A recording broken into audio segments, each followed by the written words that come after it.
What's up, guys? As promised, I'm gonna be answering to some of the questions that I got on Instagram. So first question: what are the best and worst parts of touring? Well, the best parts of touring would definitely be just the fact that I get to make a living out of doing something that I love and something that I'm good at, which is playing music. Playing the music that I love as well around the world, meeting amazing people, amazing fans and people to work with, and just the fact that you get to visit so many countries. It's not usually that much that you actually get to do some sightseeing or go visit some places actually, but just the fact that you get to visit so many different countries is amazing opportunity. The worst part of touring would be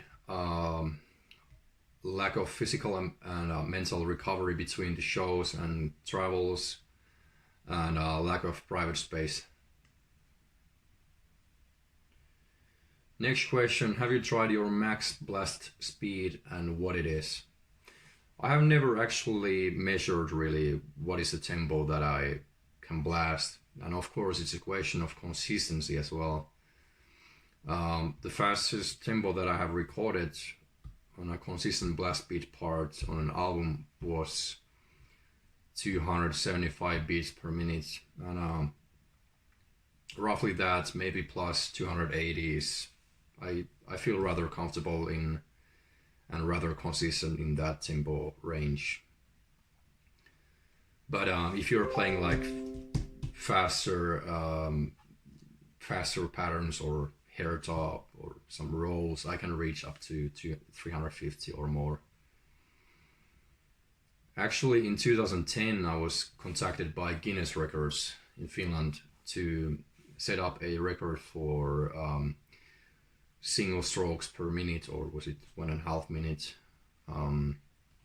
They actually asked what would be the tempo that I can keep up consistent for that amount of time, and I tried the tempo. I can't remember what it was, but they said that I could set a record for single strokes per minute, and participate at a TV program, which I actually then refused to do because I was not really interested in any kind of competition or showing off or whatever. But nowadays I would not have anything against doing that, or anything that is potentially very good for establishing my professional music career.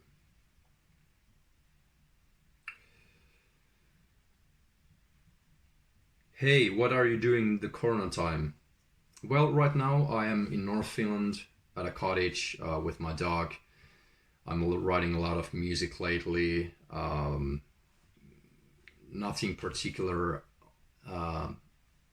about the process than just a lot of ideas for some reason just happens to come up this time, and it's like I'm following the process, and I don't know the bigger picture yet, but a lot of new music has been evolving lately.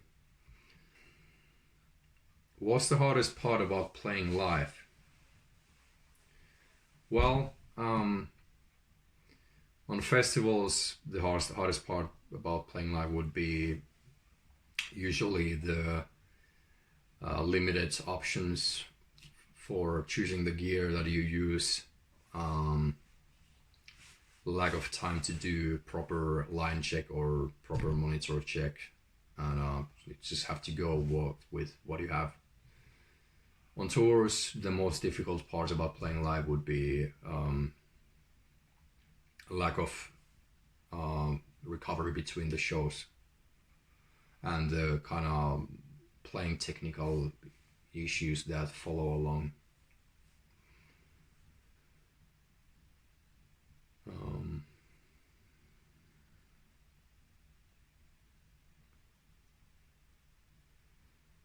How did you get in Abbath? Well, the first time that I was contacted to play Abbath was in 2017 fall, when I was touring with Whispered in Europe, and Tom Cotto, the previous Abbath bassist, I mean not the previous, but he played before me, aka King of Hell. He contacted me, asked if I was available and interested in playing some gigs for Abbath and possibly an album as well. And soon they let me know that they didn't need me anymore. But he actually contacted me again in January 2018, and I approved to do play drums for 6 months on festivals and a couple tours. And after that, they asked me to play drums on Australia album. And 2019, I became part of the official lineup. And also, the previous drummer of Abbath, he had suggested me for Abbath. He knew me from YouTube since 2009.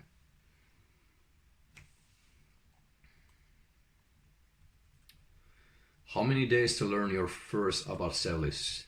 14 days. I learned 15 songs in 14 days during when I was touring in Finland with Whispered. And actually, during that time, I had no access to actually rehearse on a drum kit, so I only had my stick pad and a laptop to write down all the structures of the songs and some notes and kind of memorize.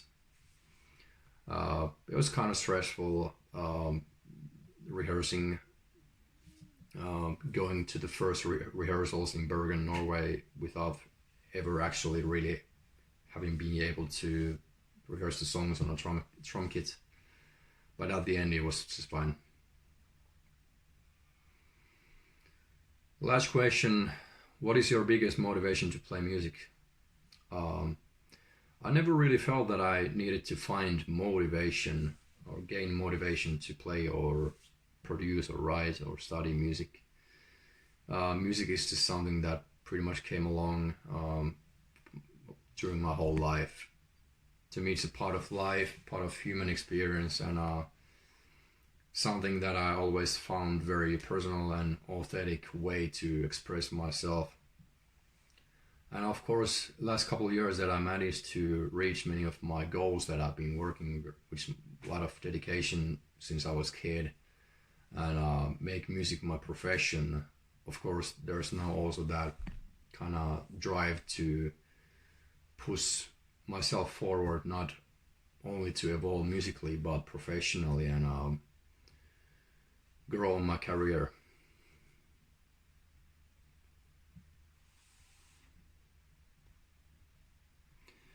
Well, now actually the last question. Did you choose to play drums, or did drums choose you? I would say that drums chose me.